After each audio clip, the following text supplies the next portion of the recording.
Bonjour à tous et à toutes. On se retrouve aujourd'hui pour parler des gens que je trouve de temps en temps sur les réseaux sociaux et qui sont les victimes autoproclamées. Alors, qu'est-ce que j'entends par victimes autoproclamées? Ce sont des gens qui vont par exemple faire des posts où, en racontant leur vie, vont dire oui, ma vie a été extrêmement dure et tout, je suis un héros, ils mettent en arrière-fond une figure un peu sombre et tout, un chevalier seul perdu dans les plaines, etc. En disant j'ai traversé des choses horribles, vous savez pas ce que j'ai vécu, voilà, ma vie est très dure, etc., etc. Le tout en français, avec une belle image et tout, et puis tu vois en PP que bah, ils vivent leur meilleure vie. Alors, j'ai envie de parler de ce sujet, d'expliquer pourquoi, selon moi, c'est une chose bien, pourquoi c'est une chose mal, et finalement mon avis un peu final sur la question. Donc, premièrement, les points positifs au fait de entre guillemets, se plaindre en ligne ou s'exprimer en ligne sur ce qui va et ce qui ne va pas. Les points positifs de ça, encore une fois, j'ai fait ma petite fiche, c'est que ben, parmi ces gens, il y a des vraies victimes qui souffrent de souffrance, et poster ce genre de message peut permettre d'intégrer des communautés de soutien ou de recevoir des messages de soutien qui sont très importants. Et même si aujourd'hui, c'est pas parce que tu as accès à Instagram que tu es forcément dans ta meilleure vie, etc. Il y a des gens qui peuvent souffrir, qui souffrent atrocement. Et ces gens-là, il faut bien évidemment les aider. Et si on peut les aider en répondant simplement au message ou en envoyant notre soutien sur les réseaux sociaux, ben, c'est très bien. Et il ne faut pas hésiter à le faire. L'autre point aussi positif, c'est que ces gens qui souffrent réussissent à travers de ces messages à exprimer leur souffrance. Ils expriment un peu leur état d'esprit, ce qu'ils pensent être leur situation. Et pour ceux qui ne le savent pas, exprimer sa souffrance, c'est un grand pas dans l'acceptation.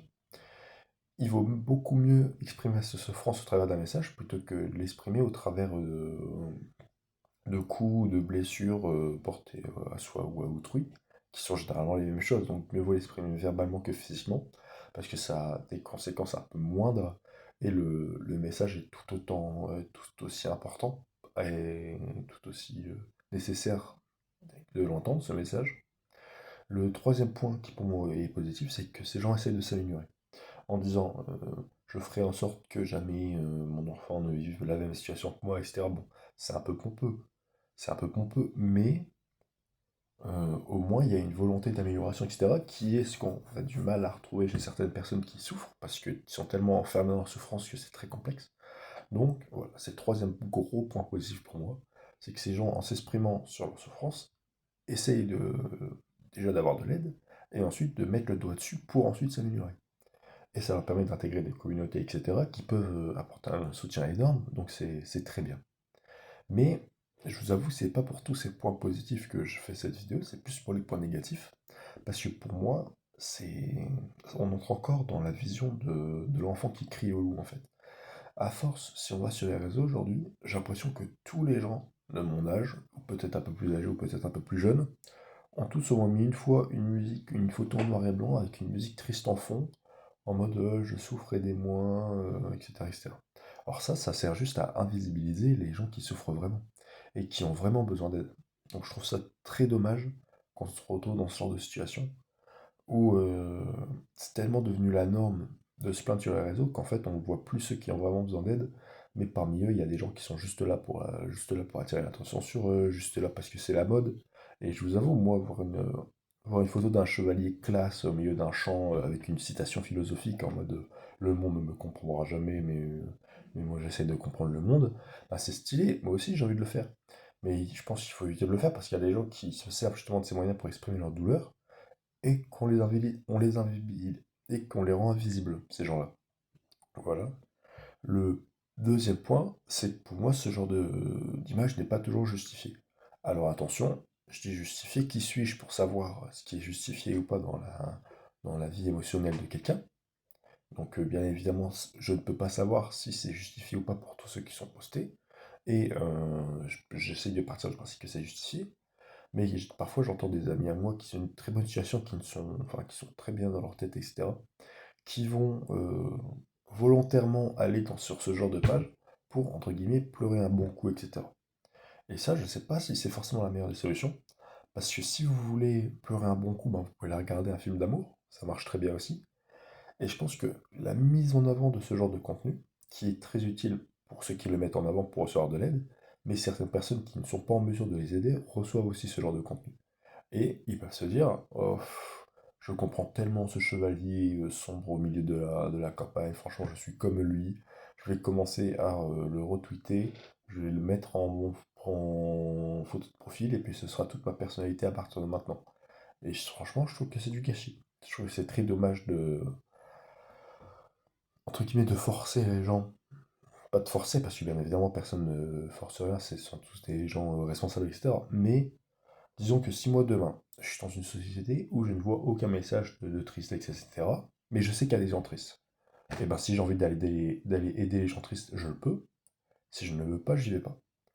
Après-demain, je suis dans une société où je vois tout le monde a des messages de tristesse. Bah, bien évidemment que moi aussi, je vais envoyer des messages de tristesse. Ça fait partie pour faire partie d'un groupe, pour un peu créer mon identité, etc. Il faut bien essayer de s'imprégner des autres. Or, sur les réseaux, je trouve qu'il y a beaucoup d'images négatives sur la vie, sur la société, etc. Ce qui n'est pas vrai. Quand tu les écoutes, le monde va s'effondrer demain. Or, on vit quand même dans un monde, personnellement, en tant que français, et quand je vous parle des posts, c'est les posts en français que je regarde, on vit quand même dans un monde magnifique. Enfin, je veux bien qu'actuellement à Mayotte, qui ont eu un tsunami, qui ont eu un ouragan, etc., qui a beaucoup ravagé, eux souffrent beaucoup, et ils parlent français, donc ça peut très bien être eux. Mais ça datait bien d'avant, et ça datera encore de bien après Mayotte, et il y a des gens qui, pour moi, font ça pour faire partie d'un courant, et d'un droit, on est humain, on va tous suivre les mouvements, mais ce courant les entraîne plus vers le bas que vers le haut. Voilà mon avis. Ensuite, le dernier, c'est l'état d'esprit. Pourquoi est-ce que l'état d'esprit, quel rapport je suis bien d'accord que si demain je mets une photo d'un dragon sur Instagram, c'est pas parce que je me crois pour un dragon. Si demain je mets une photo de moi en clown, c'est pas parce que demain je vais être clown. Je suis d'accord qu'il y a toute une représentation qu'on fait et qui c'est pas forcément à prendre au premier degré. Mais les gens qui mettent ce genre de photos ou de textes ou de publications, même si je disais avant qu'ils essayaient de s'améliorer, il y a aussi un côté où ils se complaisent dans l'état de victime.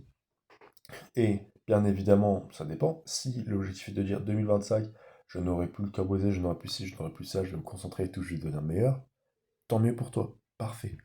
Mais il y en a d'autres, 2025, c'est une photo d'un mec seul dans le noir, personne ne m'a jamais compris, je suis un incompris et tout. On souffle, tu vois, on souffle. La période de Dark Sasuke, certains l'ont vécu, et tout mon courage à ceux qui la traversent actuellement, parce que c'est pas une phase facile, et on doit un peu trouver sa place dans le monde, ou alors essayer de comprendre qu'on n'est pas un problème dans le monde, etc. Or, aujourd'hui, pouvoir le faire, pouvoir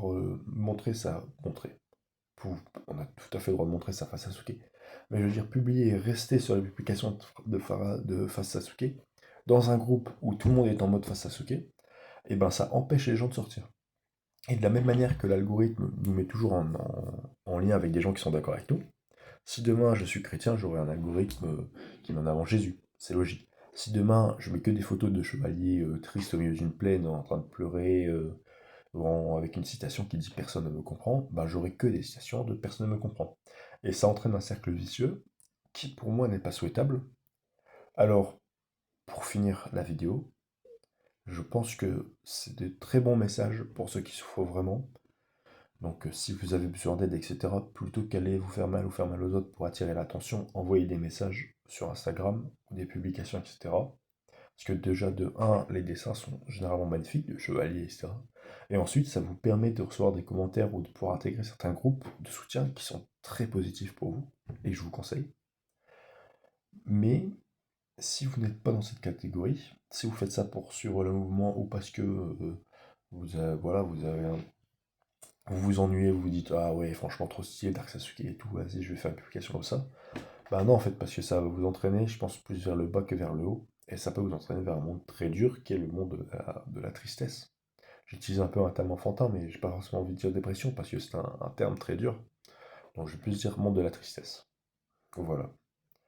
Donc après bien évidemment savoir qui est quoi, tout le monde sait pour soi, personne ne sait pour les autres, mais si je peux vous donner un conseil, c'est faites bien attention à ce que vous mettez sur les réseaux pour ne pas tomber dans un algorithme néfaste pour vous et qui vous entraîne vers une pente descendante.